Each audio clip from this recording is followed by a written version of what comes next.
अस्सलाम वालेकुम dear students. आज हम सीखेंगे पास्ट इंडेफिनिट टेंस, जिसको कहते हैं फ़ेल माजी मुतलिक यानी कि गुजरा हुआ ज़माना।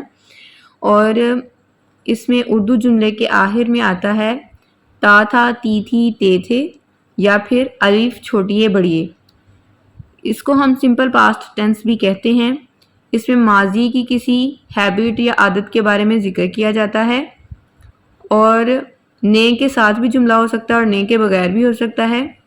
जैसे उसने किताब पढ़ी, एंड पे क्या आ रहा है, छोटी आ रहा है। इसी तरह वो स्कूल जाता था, तो एंड पे क्या आ रहा है, ता था।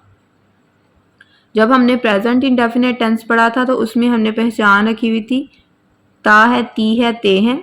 और इसमें क्या करेंगे, पास्ट है तो इस वजह से ता था, ती थी, ते थे कर देंगे, और इसके साथ साथ अलिफ छोटिए बड़िए।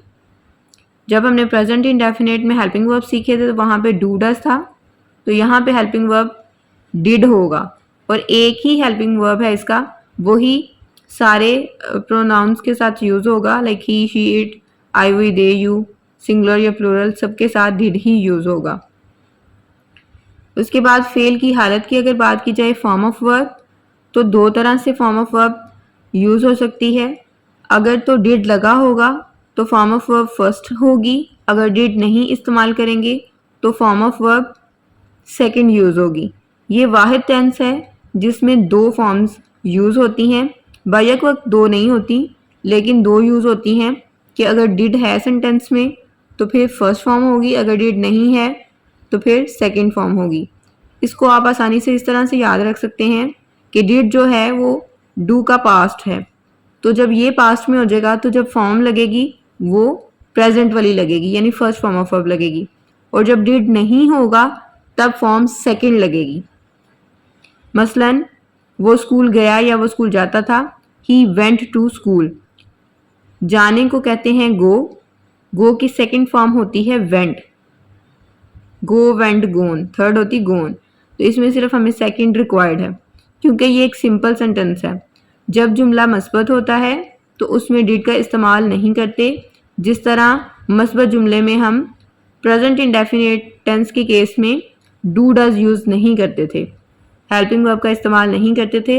बिल्कुल उसी तरह यहाँ पे मस्बत या असर्टिव या डिक्लेरेटिव सेंटेंस जब दिया होगा तो हम उसमें डिड का इस्तेमाल नहीं करेंगे। तो जब डिड का इस्तेमाल नहीं करेंगे तो फॉर्म ऑफ वर्ब सेकंड होगी।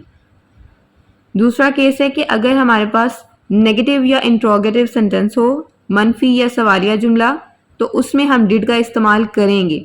जिस तरह हम प्रेजेंट इंडेफिनिट टेंस में नेगेटिव और इंट्रोगेटिव सेंटेंसेस में यानी मनफी और सवालिया जुमलों में हेल्पिंग वर्ब डू डज लगाते थे, बिल्कुल उसी तरह यहाँ पे भी डिड जो है वो नेगेटिव और इंट्रोगेटिव सेंटेंसेस में ही यूज़ होगा।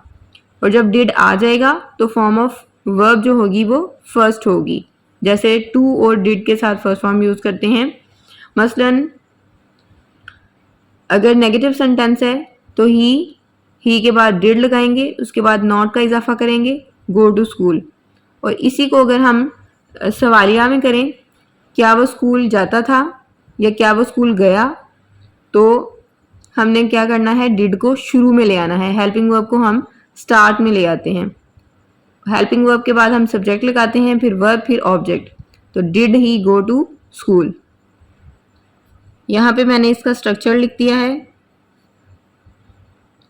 पॉजिटिव सेंटेंस में सबसे पहले सब्जेक्ट आएगा, फिर वर्ब आएगा, फिर ऑब्जेक्ट आएगा। नेगेटिव सेंटेंस में यही चीज़ होगी। फ़र्क कहाँ पे आएगा कि हेल्पिंग वर्ब आ जाएगा और उसके साथ नॉट लग जाएगा।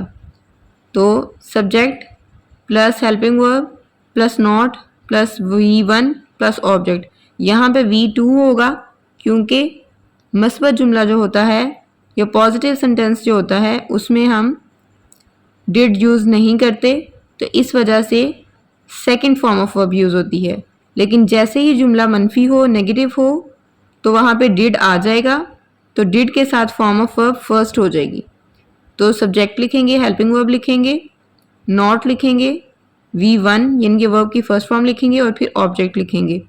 इसी तरह अगर सवालिया या इंट्रोगेटिव सेंटेंस हो तो हेल्पिंग वर्ब को शुरू में ले आएंगे, फिर सब्जेक्ट लिखेंगे, फिर वर्ब, फिर ऑब्जेक्ट। V1 इसलिए लिखा है क्योंकि डिड के साथ वर्ब की फर्स्ट फॉर्म यूज होती है। जब आप पास्ट इंडेफिनिट टेंस की प्रैक्टिस करेंगे तो आपने I, we, they, you, he, she, it और सिंगुलर नेम लिख के प्रैक्टिस करनी है और इसके 32 सेंटेंसेस बनाने हैं। पास्ट इंडेफिनिट टेंस में हमने कहा था कि जो मस्बत जुमला होता है उसमें डिड नहीं लगता। जैसे वो स्कूल गया या वो स्कूल जाता था तो ही वेंट टू स्कूल हो जाएगा।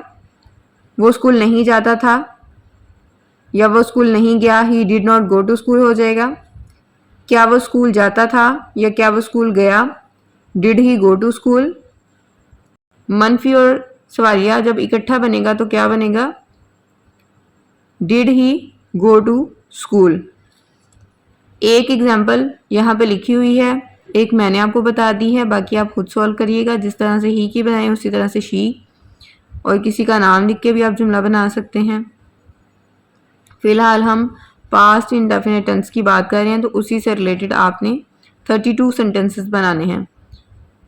आई के साथ 4 जुमले बनेंगे, ही के साथ 4, शी के साथ, इट के साथ किसी का नाम लिख के, वी, दे, यू, तो उनके साथ भी 4-4 जुमले बनेंगे। मैं स्कूल गया, आई वेंट टू स्कूल। मैं स्कूल नहीं गया, I did not go to school.